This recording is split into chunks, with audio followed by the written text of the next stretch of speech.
Hello guys, welcome to my YouTube channel. आज हम लोग बहुत ही महत्वपूर्ण टॉपिक कवर करने वाले हैं, जो कि आप किसी भी गवर्नमेंट एग्जाम का तैयारी कर रहे हैं तो आपको इस टॉपिक से जो है एक या दो क्वेश्चन जो है ज़रूर देखने को मिलेगा। तो चलिए आज का वीडियो शुरू करते हैं। आज का पहला क्वेश्चन है, भारत की सर्वाधिक प्राचीन लिपि कौन सी है?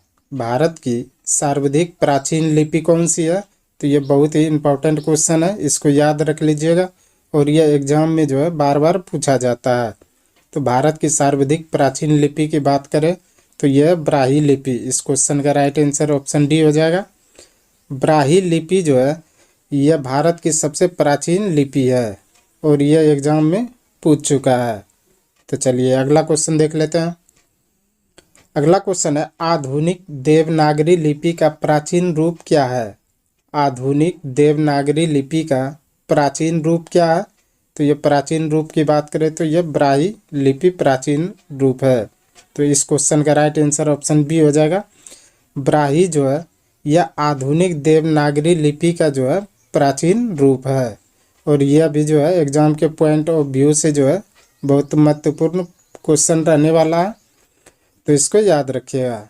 चलिए अगला है, पंजाबी भाषा किस लिपि में लिखी जाती है? पंजाबी भाषा किस लिपि में लिखी जाती है? तो ये भी इम्पोर्टेंट क्वेश्चन है। तो ये लिखी जाती है गुरुमुखी लिपि में। इस क्वेश्चन का राइट आंसर ऑप्शन बी हो जाएगा। गुरुमुखी लिपि में जो है पंजाबी भाषा को लिखी जाती है। तो इसको याद रखिएगा, पंजाबी भाषा जो है गुरुमुखी लिपि में लिखी जाती है। चलिए नेक्स्ट क्वेश्चन देख लेते हैं। अगला क्वेश्चन है, किस लिपि को सभी लिपियों का जन्मदाता कहा जाता है? बहुत ही इम्पोर्टेंट क्वेश्चन, इसको याद रख लीजिएगा कि सभी लिपियों का जन्मदाता जो है किस लिपि को कहा जाता है?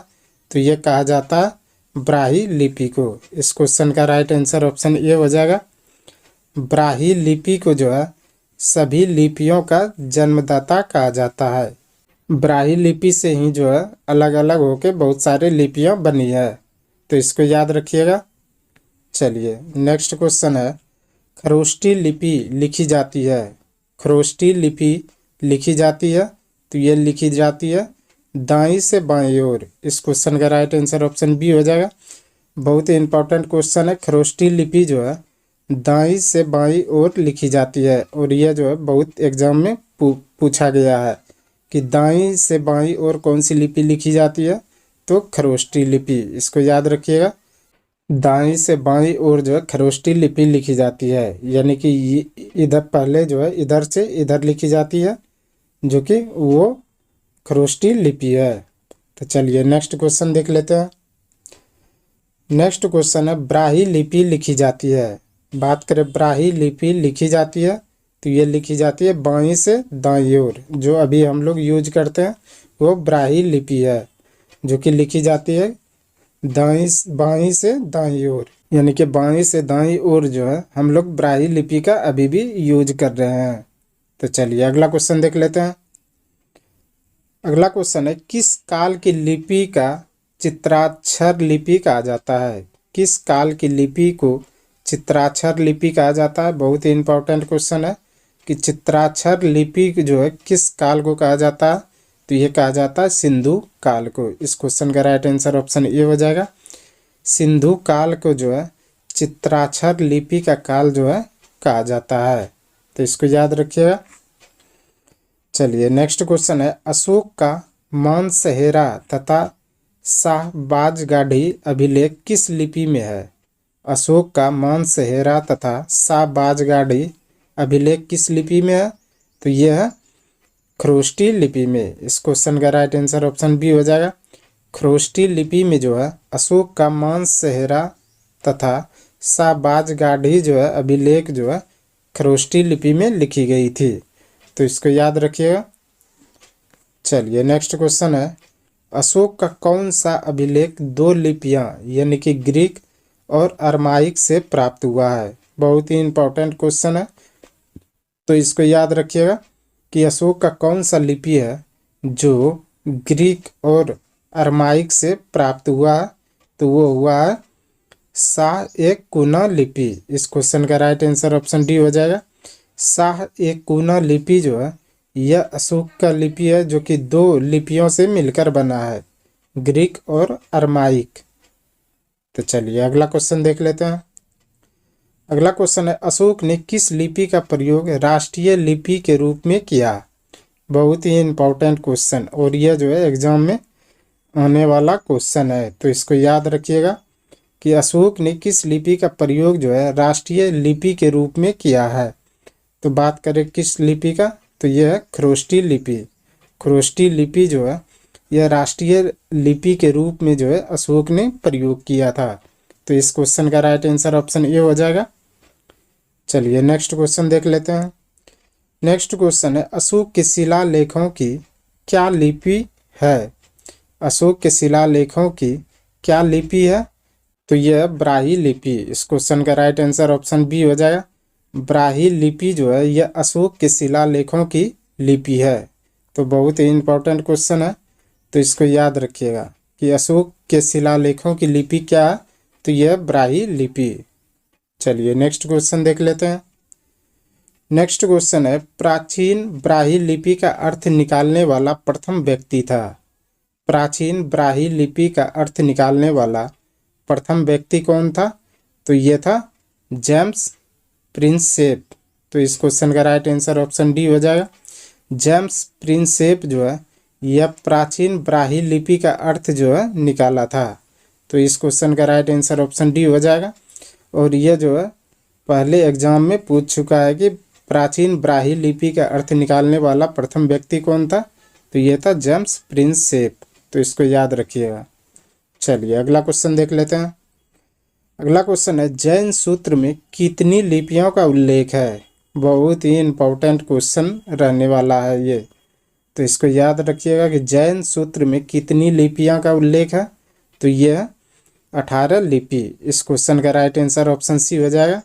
18 लिपि जो है यह जैन सूत्र में जो है 18 लिपियों का उल्लेख किया गया है। तो इसको याद रखिएगा। चलिए अगला क्वेश्चन देख लेते हैं। अगला क्वेश्चन है, बौद्ध ग्रंथ ललित विस्तार में कितनी किताबी लिपियों का उल्लेख है? बहुत ही इंपॉर्टेंट क्वेश्चन।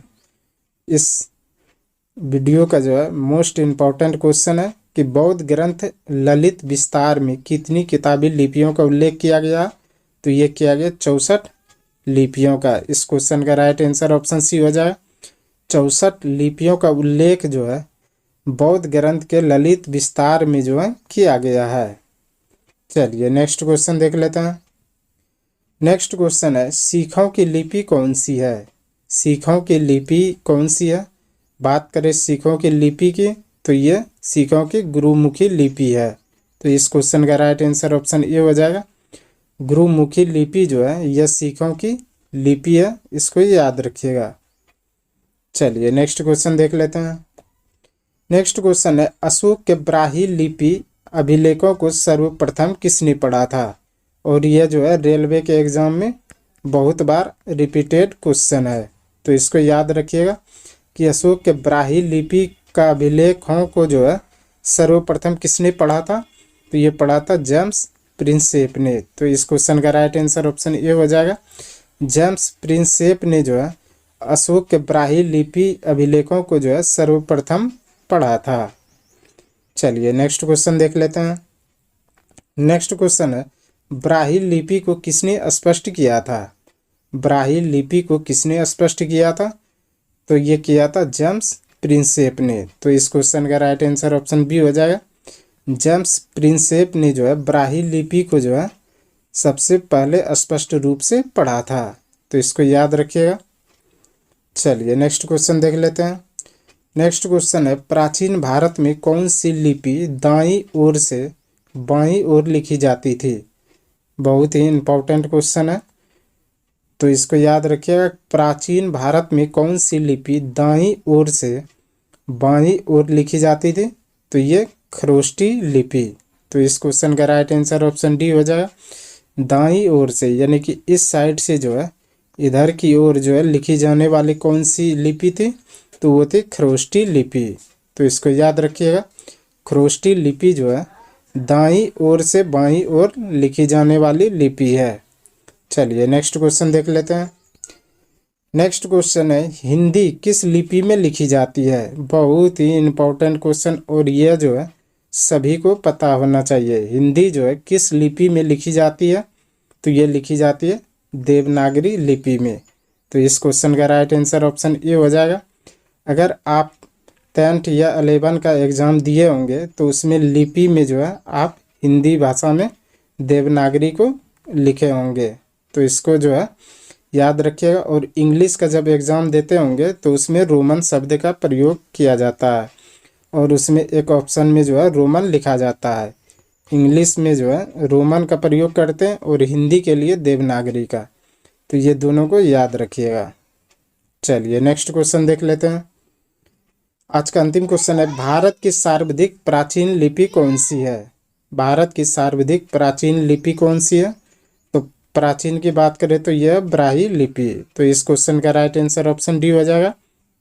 ब्राह्मी लिपि जो है भारत की सर्वाधिक प्राचीन लिपि है, तो इसको याद रखिएगा, बहुत ही इंपॉर्टेंट क्वेश्चन है। तो आज के लिए बस इतना ही। हमें उम्मीद है कि ये वीडियो आपको पसंद आया होगा। अगर पसंद आया तो प्लीज़ लाइक, कमेंट, शेयर और चैनल को सब्सक्राइब ज़रूर करें। धन्यवाद।